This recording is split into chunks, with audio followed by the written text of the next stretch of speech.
Hello, my name is Burke Hedges, author of the best-selling book, The Parable of the Pipeline. I open my book with a story about Pablo and Bruno, who take two very different paths in their quest for financial independence. What you're about to see is the delightful animated story of their adventure. So, sit back, relax, and enjoy the life-changing lessons in The Parable of the Pipeline.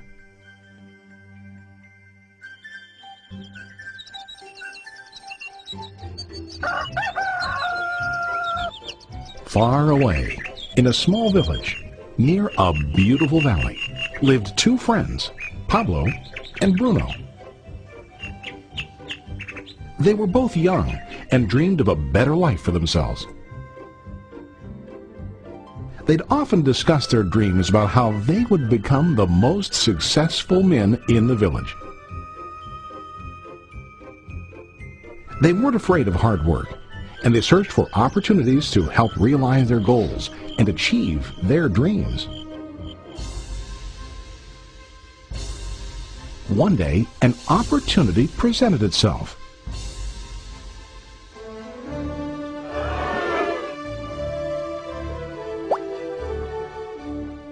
The mayor of the village decided to hire two people to bring water from a spring up on the mountain, across the valley, back down to the village. They were to be paid based on the amount of water delivered to the village. Bruno and Pablo enthusiastically got to work. Every day, from morning till evening, they carried buckets to and from the spring. They worked hard, carrying water to the village. In the evening, they'd return home with their day's wages.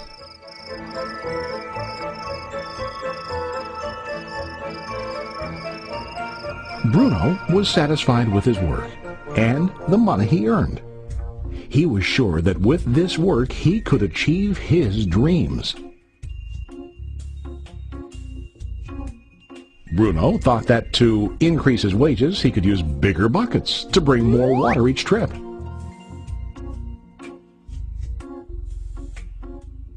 He believed with a larger income he would soon be able to buy a cow and the house that he dreamed about.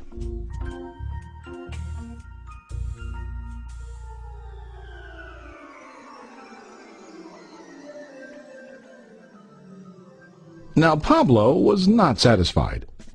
At the end of the day, his back and hands ached, and he was exhausted. He was looking for an easier way to earn more. One day an idea occurred to Pablo. He imagined building a pipeline to deliver the water from the mountain spring to the village. With this pipeline, he could get more water to the village without carrying buckets back and forth from the spring to the village. Soon, he got very excited about his idea and began to plan.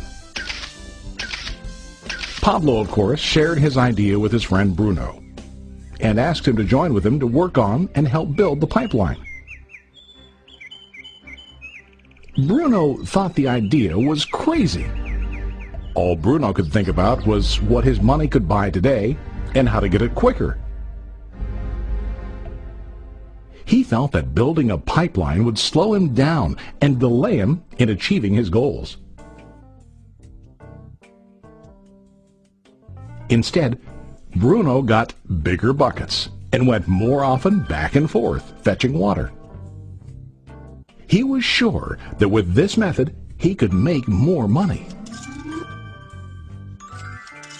Pablo decided to build the pipeline on his own. He understood that it would not be easy to build, and it would take time to complete the pipeline.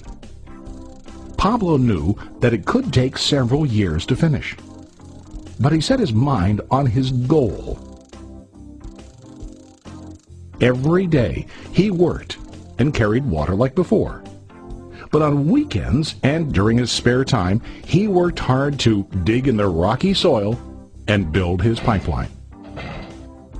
In the first month, there was little to show for his work.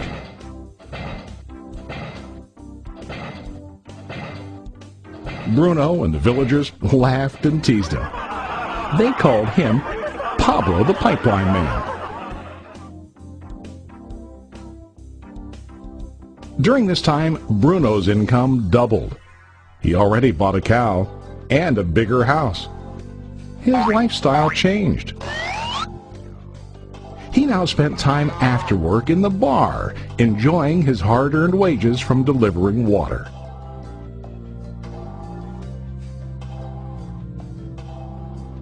What Bruno didn't realize was that his body was starting to stoop from carrying the heavy buckets every day.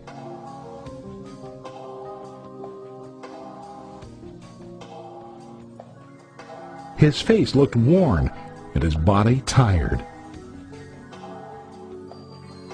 Soon, he began to carry less and less water due to the wear and tear on his body.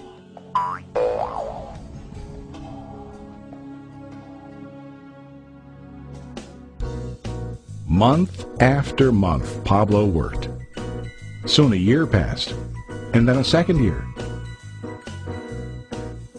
Finally, Pablo finished his pipeline. He now used his pipeline to deliver water to the village instead of carrying buckets. Pablo was now earning more money than ever before. The water continued flowing to the village, while Pablo wasn't working. While he slept and ate, the water flowed. Pablo was happy and proud of his insight, persistence, and hard work. Now his income flowed as long as the water flowed through his pipeline.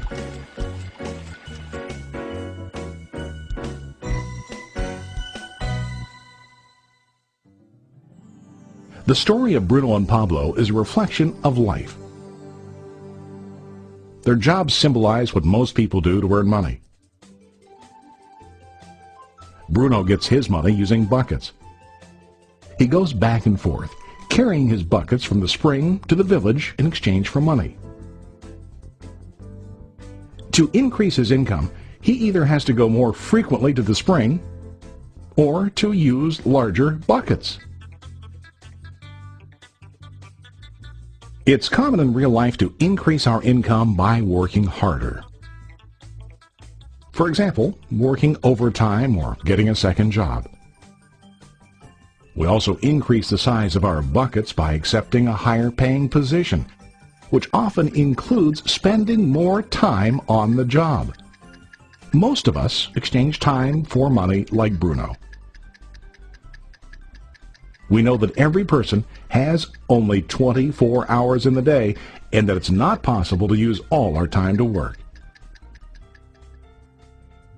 The most difficult time comes when we can no longer exchange time for money due to age, health, or other reasons.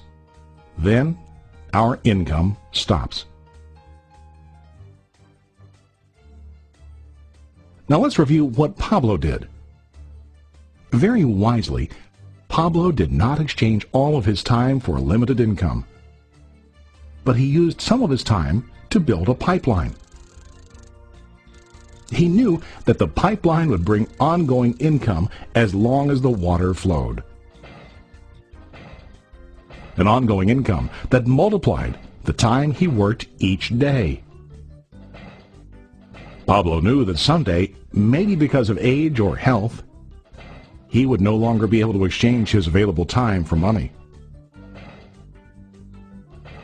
Pablo knew that if he could make his idea of a pipeline work, then he only has to do the hard work of building the pipeline. After the pipeline was completed, Pablo was able to monitor and maintain the flow of water to ensure that his income will continue. Pablo has shown us that to earn an income, we don't always have to directly exchange time for money. There really are better ways.